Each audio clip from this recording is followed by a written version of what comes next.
Hey guys, this is DB Tune. A few of you guys know me from the Pops and Bangs tunes I do. Anyways, today or tonight we are going to be checking the oil in this 2013 BRZ because tomorrow we're going to be putting it on the dyno. It is an NA build. He's got a few things done to it. Actually, Andre here's the owner, and I'll let him tell What's you up, you about guys? the car. Instagram handle AZBRZ86. So this car is tuned by Dallin, full bolt-ons, runs E85 full time. We are running right now the Catalyst JDL unequal length headers. They're front pipe over pipe dual resonated combo, 2.5 inches, all the way back to a catback that's 3 inch made by JDL, single exit. And then not only do we have exhaust upgrades, but we have the flex fuel kit from Zero Limit, formerly known as Moto East. And also I have a Canon drop-in with a pair-in inlet tube, get rid of that sound tube, and also better flow into the intake, which acts throttle body.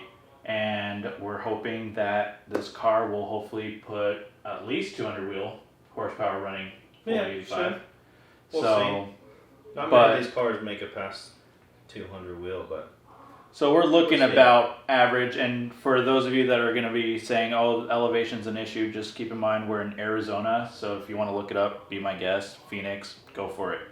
However, one thing, as Dallin said, we are checking the oil. Why are we checking the oil?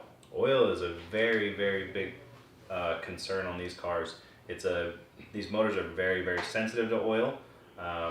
They made the motors with really tight clearances, and it makes the motors run a little bit more efficient, better gas mileage, better emissions.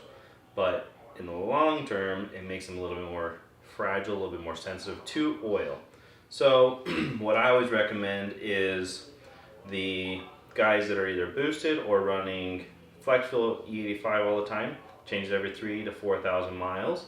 If you're just naturally aspirated and running pump gas, then you change it every 4,000 to 5,000 miles.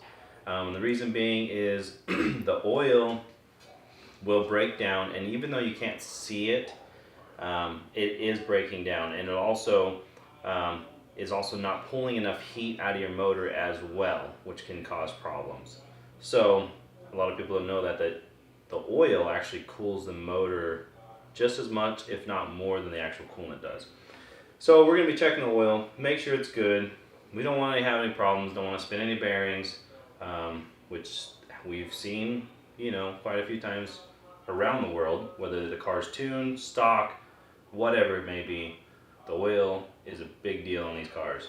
So I run Motul. That's one of my favorite brands now. After doing my research, I found out and learned that Motul actually does really well with heat. And it's been shown that it actually doesn't degrade as quickly as some of the other large names out there.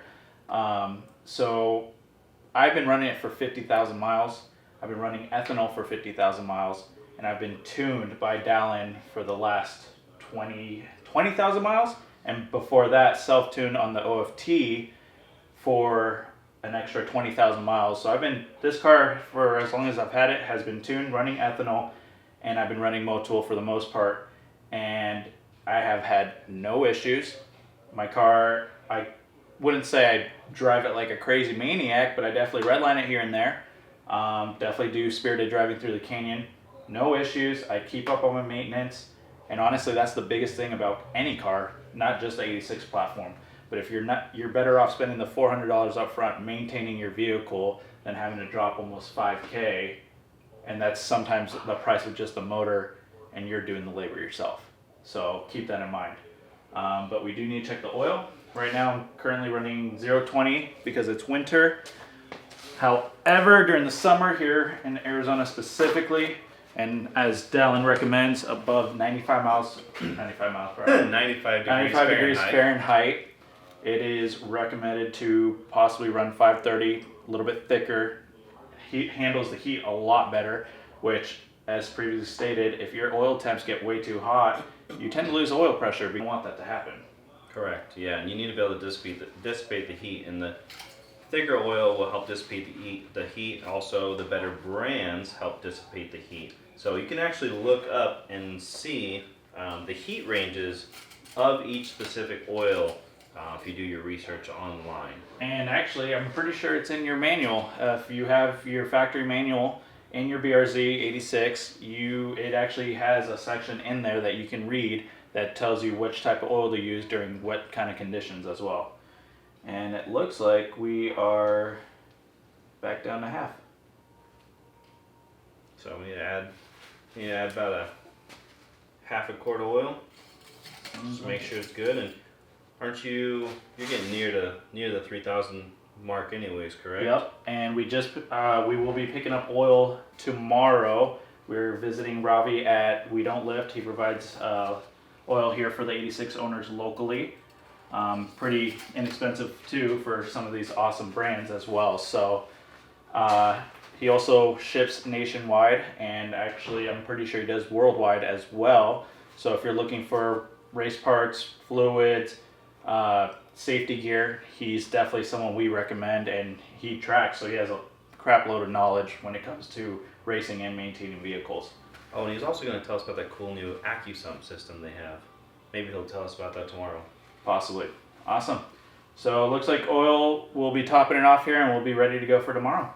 Yep, we'll see what this thing does in the dyno. All right, see you tomorrow. The main issue with these motors is, and it's not even really an issue, it's just they are very, very sensitive to oil. The oil changing the oil as frequently as possible. I recommend unboosted or cars running ethanol to change every 3,000 to 4,000 miles, and everybody else like 4,000 to 5,000, and using a full synthetic. 0W20 is fine. If you live in a hotter climate, like we live here in Phoenix, Arizona, so in the summertime, I recommend everybody, if you're over 95 degrees Fahrenheit outside, you should be running a 5W30 in your motor. It's not too thick, it's not going to cause problems, and it's a lot safer for your motor. And then also, what we're going to go and touch upon a little bit later is the quality of oils being used.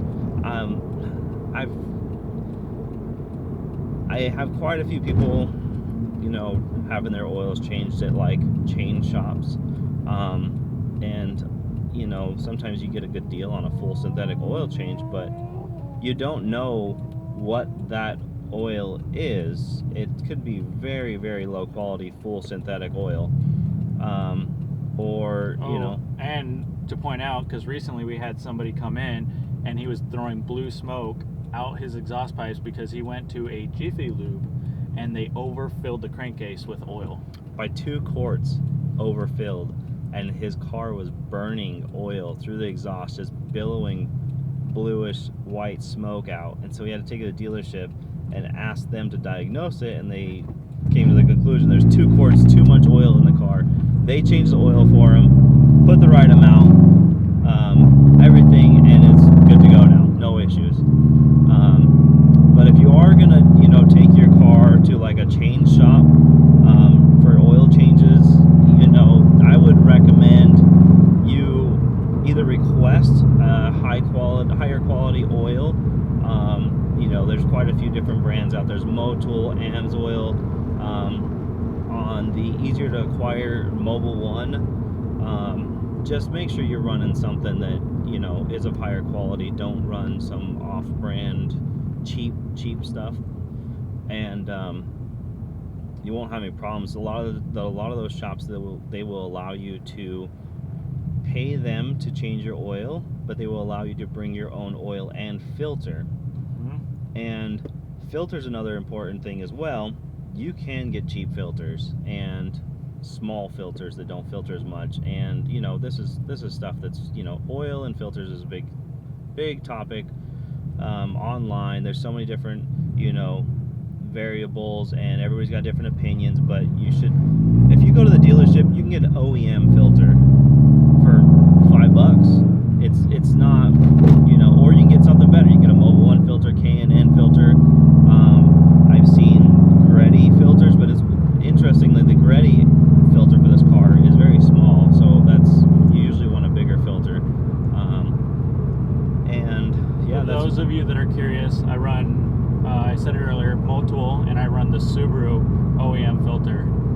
haven't had issues since I swapped over 50,000 miles ago.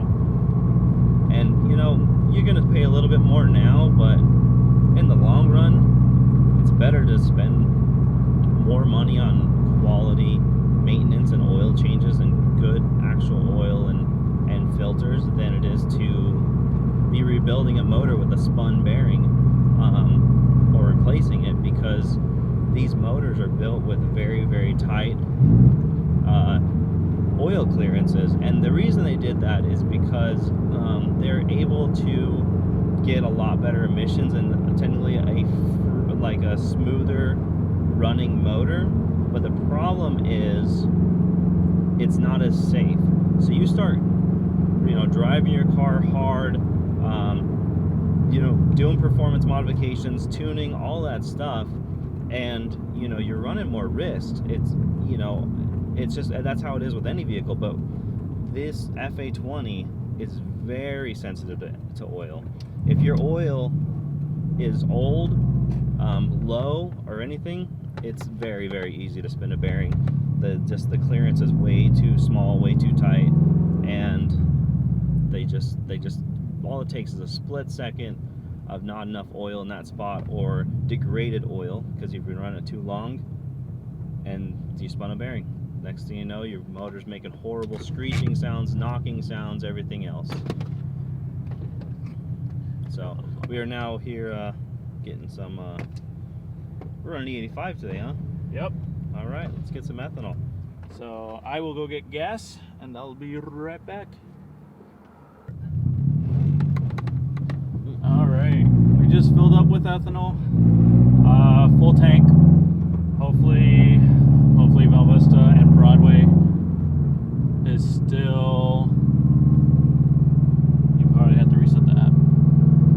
Still at True E85. It's kind of nice that a few stations here in Arizona have been working together to actually provide True E85. However, it is not the most pure E85, so I would recommend using a conditioner of some sort. I use Lucas ethanol conditioner. You can use, honestly, whatever conditioner as long as it's ethanol compatible. We're going to do one more pull, though, before we get headed over to We Don't Lift. We're meeting up with Ravi. He's going to talk a little bit about oil, so we're a little excited about that. I'm actually picking up fresh oil since I'm already about 3,000 miles.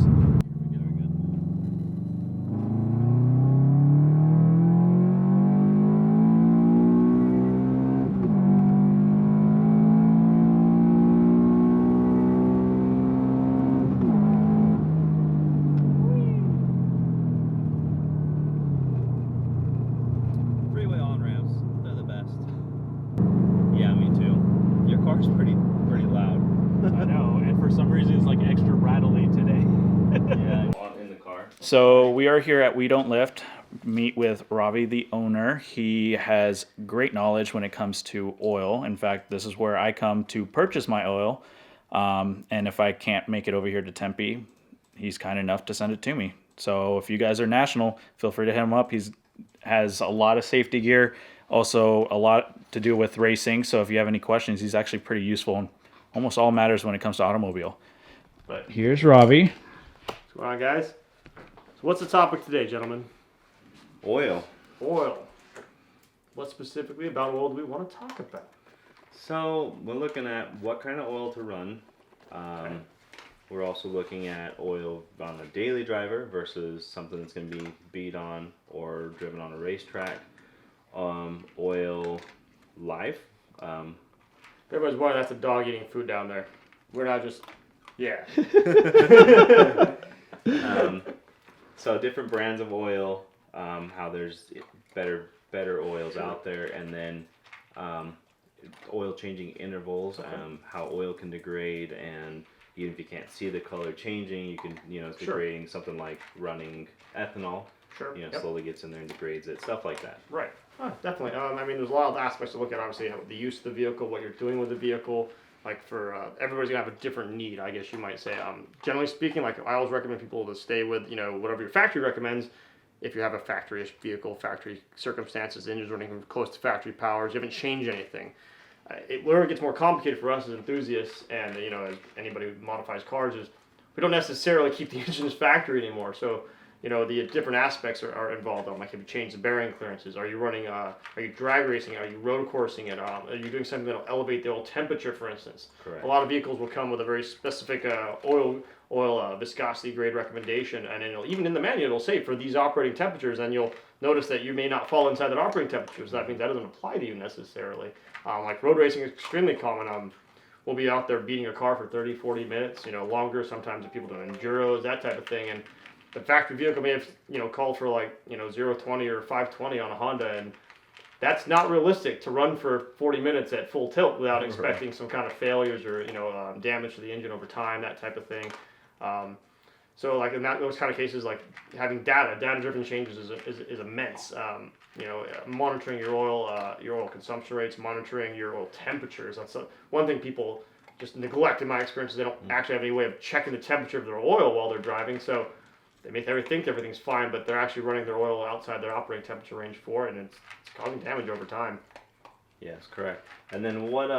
So different companies of oil, different brands. Yeah, that's a huge. That's a big can of worms, and a lot of good ways to go attack it. Again, personally here in the shop, we always use either Redline or Motul. That's just because of our own experience setting stuff in for Blackstone analysis. We've always had really good results coming back. Okay. We're doing mostly with race cars, so a lot of really heavily abused cars, I guess you want to say, or heavily used, whichever way you want to play it.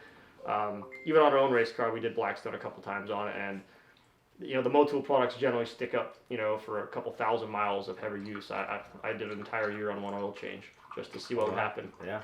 It held up great. Granted, that's not a lot of miles. Right. Keep in mind that's only like. And it's not highly recommended. By the way. Not highly recommended. It wasn't an experiment or anything, but it was about 550 miles. It wasn't that much mileage on there, but proof in the pudding was that the Blackstone results show that the wear hadn't significantly changed. The contaminants in the oil hadn't significantly changed versus someone who was running for 3,000 miles as a daily driver. Correct. So that's why we stick by that oil. We change it, like I said, usually every 2 or 3 events, which is the equivalent of 100 miles. Mm-hmm. So not that much, guys. But so daily drivers though, again, never modified vehicle, driving it back and forth to work. A lot of these vehicles, modern ones, are doing 5, 6, 7, 8,000 mile intervals is what the dealerships recommend. And that recommendation though is purely based on those ideal conditions, 55, 60 miles an hour, constant load, not a lot of high revving.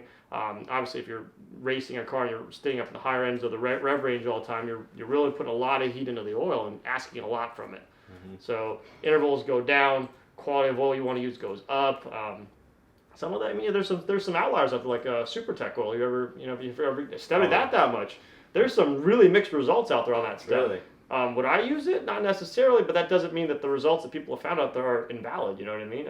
There's lots of guys who've done the same thing I have done. They've taken it and they've done Blackstone results and they've come back with good results, and that's okay. But the thing is to understand is that their results don't necessarily correlate with mine, mainly because I abuse my car a lot harder than that person does, for instance. So it's not the same. Just because it worked for him doesn't mean it worked for me. Right. Every scenario is different. Right. Every vehicle's different. Really got to pick something that works for your exact scenario. Like I said, in general, if you're doing regular maintenance, you can, like, if you're changing oil every 3,000 miles in, like, say, like a 2005 Honda Civic, you can probably use anything that the parts store had for you. Like, everything there, nothing's going to cause damage under normal circumstances. Take that same Civic, start taking it to the road course and beating the crap out of it. Mm-hmm. No, the $1.99 oil special, the oil change stuff is just not, it's not going to work. It's not going to last. You're going to have bearing failures, and it's going to be a problem. It's, you have to have quality components for that stuff. Correct. What oils do you carry here that you sell? Mostly in the store, we carry predominantly Motul engine oils. We carry a lot of the Motul transmission products as well as Redline transmission products. We found those have been very reliable, very good places to start. I know a lot of the high-performance guys will use those 2 brands. Or also Torco is a very relevant brand these days in terms of providing very consistent quality product. There's lots of little things to think about. But I said, it's to everybody who's out there, man, you really need to think about what you're doing and seeing if what you're using applies to what you're doing. If you're not sure, get data. Ask someone who knows better than you. That's what really common things that people don't like to do. We don't like to ask for help. Google and the internet's not the best supply or source of this stuff because Google doesn't know your car. They don't know how you drive your car. So I would try to find a trusted friend in the valley or someone that you have a good relationship with, possibly your tuner. It's a good place to start. Yeah, often neglected, but generally speaking, they have good opinions on stuff like this. Yes. All right, and tell us, where would we be able to find your products? Sure, definitely. You can either stop by the store. You can find all information on WeDon'tLiftRacing.com or WeDon'tLift.com. All of our address, information, hours, contacts, all are on there. If you use Facebook, it's facebook.com/WeDon'tLift. Instagram is @WeDon'tLift. 512-766-5438. Give us a call. All right, and you're here in Tempe? Tempe, Arizona. Yep. Open weekdays and starting weekends in February. And you ship anywhere in the U.S.? Anywhere in the U.S. We do Canada. I've shipped to Japan a couple times. Take care of you wherever you are. Perfect. Thank you. Appreciate it. You got it. Take care. It's going to be a gender reveal party. Just no one's going to know. Really? Just kidding. Pink wall. Yeah, pink wall. Matches the NSX. NSX. How long have you been racing your NSX for? I've been doing NSXs since 2009. So before that, I was doing RX-7 FDs, Skylines, and Integras. Dang. So a lot of random platforms that So you know your stuff. have been around a little bit. I mean, currently shop-wise, we have a 350Z as a race car, and then the pink NSX as a race car, and Integra as a race car. So. And you actually race yourself. You don't Yes. just work on them. No, it was the other way around. I started racing first, getting the interest in the whole system, and then Then turned things into- break, and then you got to fix things them. break, got to fix them, and people ask you to fix their shit. So then here we are, with always somebody else's projects and problems that we're working on resolving for them. So it's always a good time. Yeah, and then you guys just moved to this shop too. Yeah, we've been here for it's already been about 7 or 8 months in this location, and then we just actually expanded next door too. So picked up another 3,000 square feet on the other side of the wall here, and added a couple more lifts. It's always fun. Always changing. Well, this is pretty rad, and remember everyone, you can definitely just go online. You can also give them a call, and they ship basically anywhere. Ravi's been so accommodating with everything. Yeah. I could literally come to him for a question, and as long as it's not a very easy Google looking up question, we're all good. I'll just send you a Google link otherwise. Well, we'll see you later.